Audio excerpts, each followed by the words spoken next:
Enfilez votre jogging, c'est le moment de vous remettre au sport. Avec Impact Fitness, profitez d'une zone de cardio-training high-tech, une zone de musculation libre et guidée, mais aussi des cours collectifs avec des coachs diplômés. Ouvert 7 jours sur 7, de 7h à 22h, zone commerciale du chêne Saint-Amand à Saint-Dizier. Déployée par le gouvernement depuis le 3 septembre 2020, France Relance soutient les forces vives du territoire face à l'impact de la crise sanitaire et les accompagne pour relever le défi de la transition écologique. Découvrez dès maintenant les structures accompagnées en Haute-Marne ainsi que leurs projets sur les réseaux sociaux et le site internet de la préfecture à travers de courtes capsules vidéo. Les deux Haut-Marnais à vélo sont désormais arrivés à Saint-Dizier ce week-end. Une soirée cinéma plein air proposée par la mairie de Longeville-en-Barrois. Une exposition et une vente pour la bonne cause à Vitry-le-François.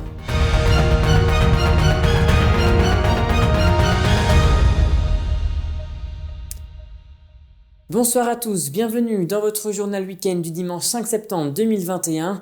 Après un mois à avoir sillonné la Haute-Marne à vélo électrique, Théo et Johan sont arrivés à Saint-Dizier. C'était la dernière étape de leur grand voyage.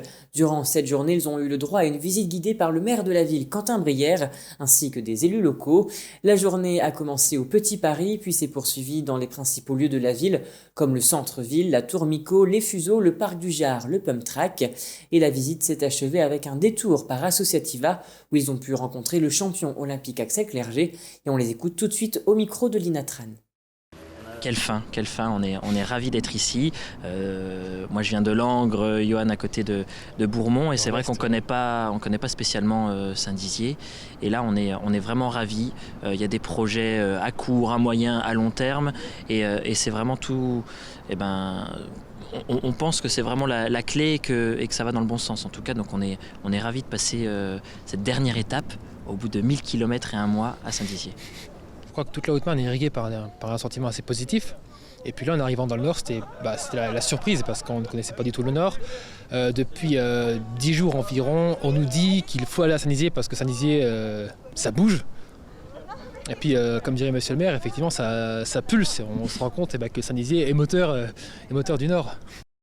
Et un reportage complet sur le périple Bragard sera retrouvé dans l'édition de demain. La ville de Longeville-en-Barrois a organisé une séance de cinéma en plein air au cœur du village.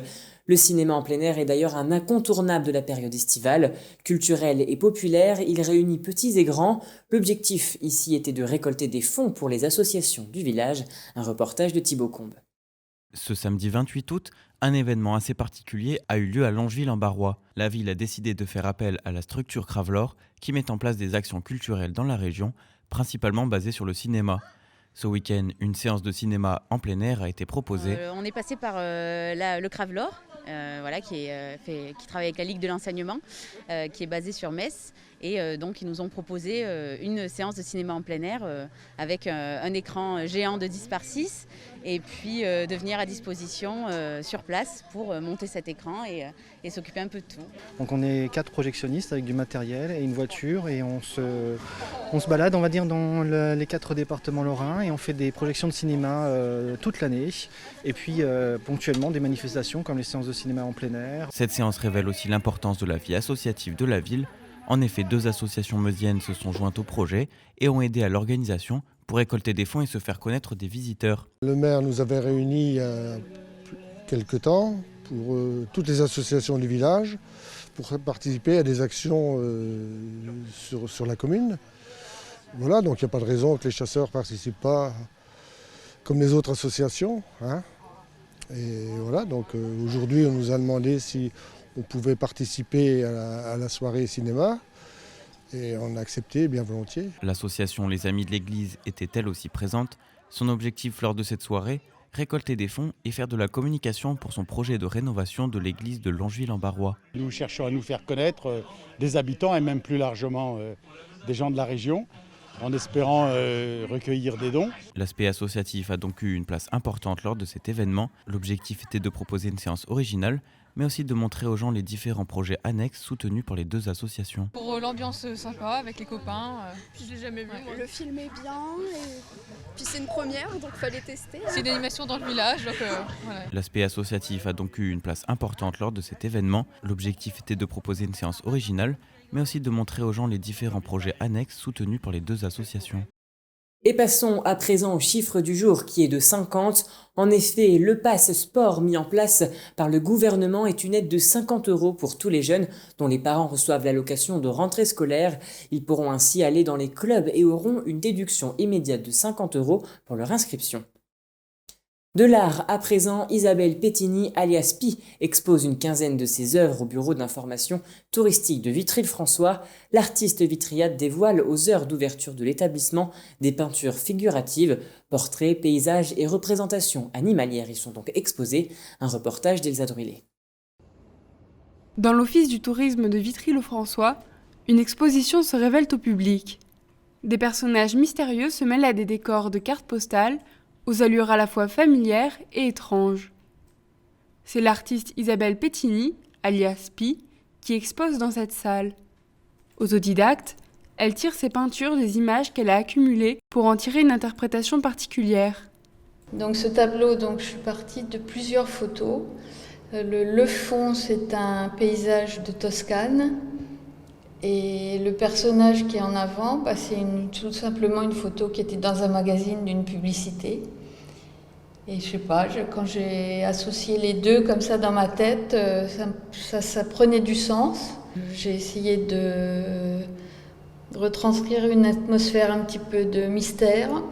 Passionnée de peinture depuis l'adolescence, elle a écumé les musées et connaît le Louvre quasiment par cœur. Quand je vois une exposition de peinture ou quand je visite un musée des Beaux-Arts, je suis toujours, ça m'embarque totalement, quoi. Je suis captivée par ce que je vois. Dans ses tableaux, Pi s'attache à certains détails qu'elle travaille au millimètre et met en valeur cette précision par d'autres zones du tableau beaucoup plus imprécises ou stylisées. Avec la couleur comme allié privilégié, Pi arbore une palette vive et peut ainsi redonner vie à des cartes postales en noir et blanc. La couleur permet aussi d'intriguer le spectateur en amenant l'imprévu, en faisant naître le mystère. J'ai envie de surprendre, j'ai envie de faire voyager un peu dans l'esprit les gens. Alors je fais pas mal de portraits et puis dans ma tête c'est ma famille imaginaire, et j'ai beaucoup d'empathie pour les personnages que je choisis. Donc j'aimerais bien que les gens ressentent peut-être aussi cette empathie par rapport aux gens. L'artiste vitriate exposera ses tableaux à l'Office du tourisme, mais elle propose aussi à la vente certaines de ses créations dans un but caritatif. À la retraite depuis 1 an, Pi a voulu se servir de sa passion pour aider l'association Le Rire Médecin. Cette association fait intervenir des clowns auprès des enfants hospitalisés. En vendant dessins, broderies, tableaux et autres créations le samedi et dimanche après-midi, Pi associe art et rire d'enfants. Exposition et vente caritative cohabiteront jusqu'au 11 septembre pour le plus grand bonheur des enfants comme des visiteurs. Et voilà, c'est la fin de cette édition. Merci à tous de l'avoir suivi. Dans un instant, vos prévisions météo de demain présentées par Lina Tran. Très bon début de semaine à vous. Toute l'actualité qui vous concerne, à voir et ou à revoir, dès maintenant sur puissancetélévision.fr et sur notre application mobile.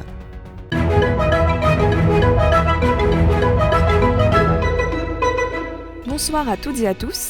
Demain, le temps restera similaire à hier. Le matin, les températures resteront fraîches avec 15 degrés, mais la chaleur arrivera dès l'après-midi, atteignant 28 degrés à Saint-Dizier et Vitry-le-François. Nous perdons 3 minutes de soleil et nous fêtons les Eva. Bonne soirée à toutes et à tous avec Puissance Télévision.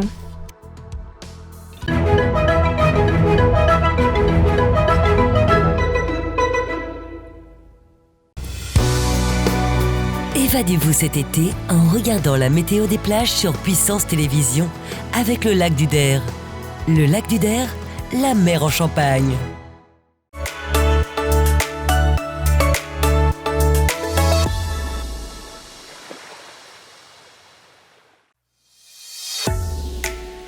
Bonjour à toutes et à tous et bienvenue dans votre météo des plages.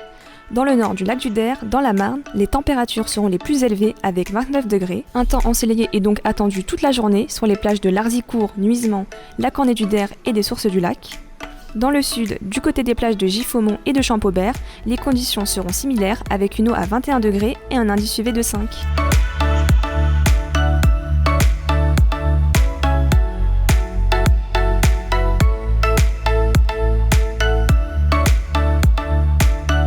En Meuse, sur les plages de Ridicourt et de Nonzard, le soleil tapera moins fort avec une température maximum de 25 degrés. L'indice UV est encore de 5.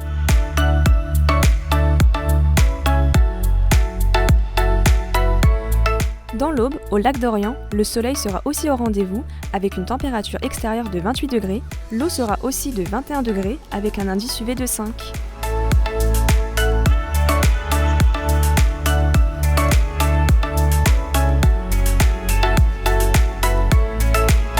Enfin, on finit avec le lac d'Amance. Les conditions seront similaires sur les plages de Dienville où la température sera de 28 degrés. Bonne journée à toutes et à tous avec Puissance Télévision.